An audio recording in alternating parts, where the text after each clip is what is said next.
mesti saya takut? Saya kan cuma takut sama yang di atas. Nggak khawatir Ki Kak? Ya khawatir sih ada, tapi mau diapa kalau sudah takdir. Aktivitas di luar rumah. Jadi harusnya sebenarnya yang harus diliburkan kan mungkin karena yang saya tahu belum ada PD Makassar ini menurutku.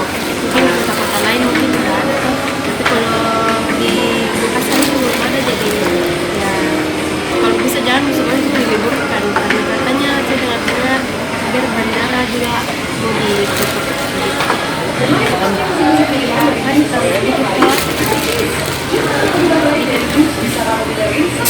Terlalu takut ya cuman kamu